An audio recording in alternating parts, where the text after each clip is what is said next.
একটি ছোট খেজুরের কাঁটা। কেউ কখনো ভেবেছিল সেটি অসতর্কতায় পায়ে ঢুকে গেলে ঘটতে পারে এত বড় বিপদ? এমনই ঘটনা ঘটেছিল নাটোরের লালপুর উপজেলার করিমপুর গ্রামের নুরুজ্জামানের সাথে।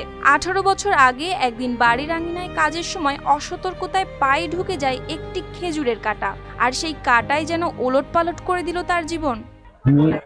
আগে ভালো ছিলাম, সেফটি ঘা হয়, পা নষ্ট হয়, পা অপারেশন করে কাটি ফেলানোর পরে এখন আমার খুব ভিতরে কষ্ট। নুরুজ্জামান ছিলেন পরিশ্রমী। ভ্যান চালিয়ে যা আয় করতেন তাতেই চলতো 4 সন্তান আর স্ত্রীর ছোট্ট সংসার। দিনগুলো যাচ্ছিল ভালোই, কিন্তু সেই খেজুর কাঁটা বদলে দিল সবকিছু। সময় মতো সঠিক চিকিৎসার অভাবে পায়ে ইনফেকশন ছড়িয়ে পড়ে। পরিস্থিতির অবনতি হলে রাজশাহী মেডিকেলে নিয়ে যাওয়া হয়। সেখানে চিকিৎসকরা জানান বাঁচতে হলে কেটে ফেলতে হবে তার 2 পা। পা কাটার পর থেকে আমার বাড়িতে খুব অভাব অনটন। আমি মানুষের ধারে ধারে ঘুরি, চিনতে খাই, কামাই জামাই যা হয় এলিয়া বাল বাচ্চার ভাষাই। আমি সরকারি অনুদান কোন রকম কোনো জিনিস পাইনি। আমি খুব অভাব অনটন বাস করি। আমার 2টা ছেলে 2টা মেয়ে। আমার দাবি ওকে সরকারের কাছে, যদি সরকার আমার দিকে একটু লক্ষ্য দেয় তাহলে হয়তো আমি জীবনযাপনটা করতে পারবো বাল বাচ্চা নিয়ে। শেষমেশ 2007 সালে রাজশাহীর এক বেসরকারি ক্লিনিকে অস্ত্রোপচার হয়। কেটে ফেলা হয় 2 পা। চিকিৎসার খরচ মেটাতে বিক্রি করে দিতে হয় সব জমিজমা। এরপরই শুরু হয় নুরুজ্জামানের জীবনের নির্মম অধ্যায়।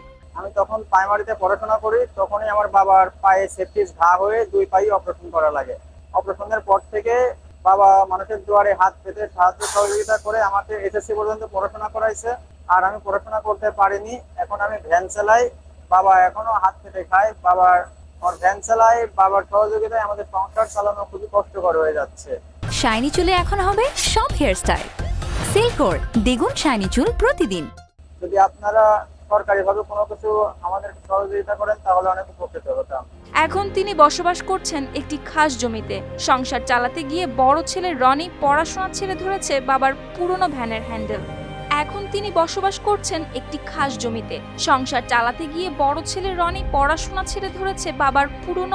হ্যান্ডেল। সারাদিন ঘুরে ঘুরে যা আয় হয় তাতেও চলে না সংসার, কারণ তারও নিজের সংসার হয়েছে। এমন সময় হঠাৎ নুরুজ্জামানের স্ত্রী স্ট্রোক করেন।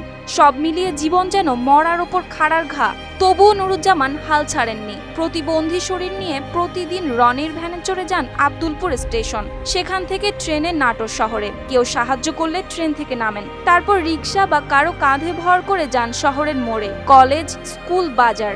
যেখানেই ভিড় সেখানেই বসেন সহায়তার আশায়। বিকেল পর্যন্ত হাত পেতে চলতে থাকে তার সংগ্রাম। আমি মাঝে মাঝে ইনাকে দেখি এখানে। তো আমি যখন এই স্কুলে আসি তখন দেখি উনি এখানে অনেকে সাহায্য করে। তো ওনার এই জীবনযাপন দেখে আমার অনেক খারাপ লাগে। তো ওনাকে যদি সবাই সাহায্য করে তাতেও ভালো হবে। তবে আমি চাই যে সরকারের পক্ষ থেকে ওনাকে যেন একটু বয়স্ক ভাতা বা কোনো কিছু দেওয়া হয়, যেন ওনার জীবনযাপনটা ভালোভাবে চলতে পারে উনি। রাতে আবার তিতুমির এক্সপ্রেসে করে ফিরে আসেন। কখনো আয় হয় 500 টাকা, কখনো কিছুই হয় না। এর মধ্যেই কিনতে হয় স্ত্রীর আর নিজের ওষুধ, চালাতে হয় সংসার। নাটোর জেলারই প্রত্যন্ত জায়গা থেকে ট্রেনে করে নাটোরে আসেন। এনাকে বিভিন্ন নাটোরের জায়গায় দেখা যায়, বিশেষত মাদ্রাসা মোড়, নিচা বাজার, সায়াবানির মোড়, আবার কোনো সময় এসব কোচিং বা স্কুলের সামনেও তিনি আসেন। আমাদের যারা সমাজের বিত্তবান আছে বা মধ্যবিত্ত যারা আছে, তারা যদি এই টাইপের মানুষগুলোর পাশে আমরা দাঁড়াই তাহলে এই ধরনের মানুষের সংসার চালাতে বা তাদের জীবনযাপন করতে অনেক সুবিধা হয়। আমি পাশাপাশি সরকারের দৃষ্টি আকর্ষণ করছি, এই ধরনের দুস্থ মানুষ যারা আছে, সরকার যদি বিশেষত তাদের পাশে দাঁড়ায় তাহলে সেটা দেশ ও জাতির জন্য অনেক কল্যাণকর হবে।